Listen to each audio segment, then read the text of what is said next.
Good morning. Coming out of a early morning gym session, and I'm telling you, my arms are feeling like steel pipes.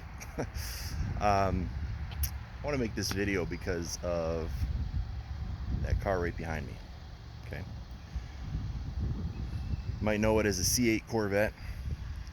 Want to talk a little bit today about something that's consuming my mind, which is not always cars, but yeah, springtime, and you're always ready for something else, something new, something fast. It's something that's in your blood, and if you know what I'm talking about, as a speed craving man, you gotta get your hands on something like that. Market conditions. All right, let's shift gears here. I just did a talk yesterday over at the market center. Got to talking about some pretty. My broker had to cut me off. He's like, "No, we're not talking about that." Well, why not? Why aren't we going to talk about the spending habits of Americans and the fact that the government, or FHA, just released, as part of a COVID relief program on the 26th, they just made this announcement. There was a news outlet that made the announcement. Now we're looking at 40-year mortgages.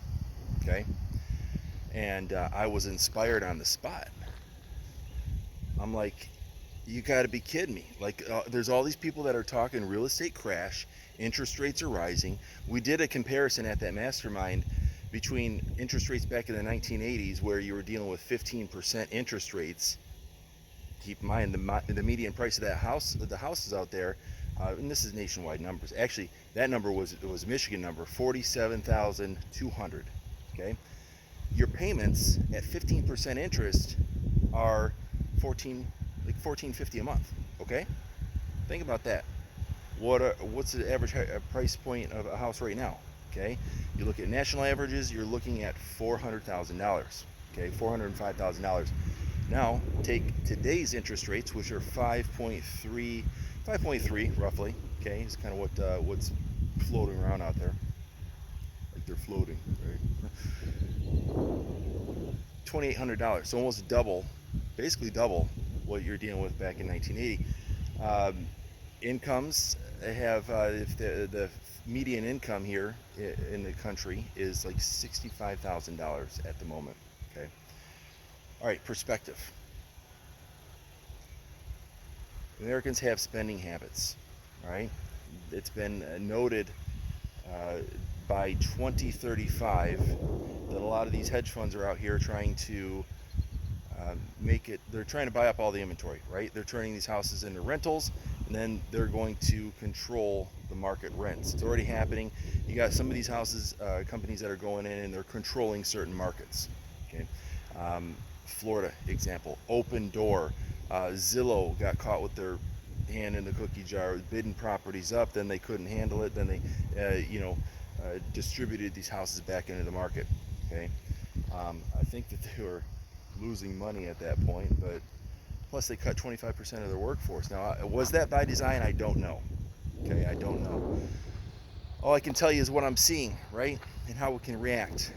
And here's how I believe we can react when we're dealing with the opportunity and potential of 40-year mortgages, right? Think about this. I think this is just simple economics. Now, if you're looking at debt to income ratio, you go to buy a house, the lender is going to tell you that you can only afford this much. Now, if you're dealing with FHA guidelines, that standard is now cannot meet or beat 57%, which means if you make $1,000 a month, $570 can go towards your total debt obligation, okay, including your house payment, car payment, stuff like that. Okay, if you take a 30-year mortgage, $100,000, amortize that, which means spread that payment out over 30 years, you're going to have a certain payment. But if you take that same price and amortize it over 40 years, that payment will go down. And here's where the light went off for me. Man, we are trained as a society to be in debt. Okay? Pay your taxes, pay your bills, make your minimum credit card payments, keep good credit, whatever they're going to fill in your head, right? By the way, I had one class in high school for one semester. Mrs. Sutchek, Farmington High School.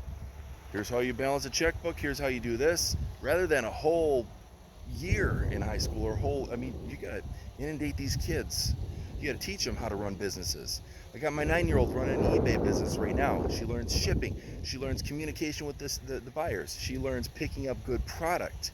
She learns about the expense of shipping and business overhead and record keeping. All right?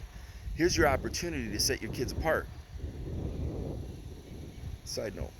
Now, back to the 30-year and 40-year mortgage. Since we are conditioned to spend monthly and live off your monthly nut, you got an even price over here, 30-year mortgage. You extend that price over 40 years, you're going to be dealing with a much lower payment, which I believe that's going to help the prices of houses increase over time. It's not going to happen overnight, but what that will do is allow you as the consumer to purchase more with your dollar. Because again, we are focused on the month-to-month grind rather than other cultures in society where they are generational. Okay, and I want you to think about that. That's what I have to share for today. That's why you get up, go to the gym, you spend a little bit of time. Oh, let me tell you why that thing even popped into my mind. Look at that C8 Corvette. Ooh. That's a 1LT, okay? It's a 1LT Corvette. Right now, those things, you can buy them brand new for $70,000 out the door. But the market will tolerate a $100,000 purchase when you're at the dealership level. Okay, you look through Craigslist, look through Marketplace, and those things are all over the place. There's like probably 40 of these Corvettes that are, available in the market, and they're all at least $100,000. So if you have the opportunity and the capability to jump on something, recognize your opportunity, okay? And if the numbers make sense, trust the people around you as counsel, trust them as counsel, and then pull the trigger on opportunity, okay? If you're up against something real estate related, I'm more than happy to be a resource for you. I'm thoroughly humbled when people reach out to me. Somebody just reached out to me yesterday. Hey, I'm watching your videos all the time. I'm like, well, why don't you comment? Make a comment. Tell me something.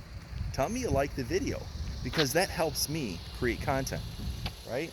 And helps me build up my YouTube presence, my Facebook presence, and I truly am thankful for the people that interact with me.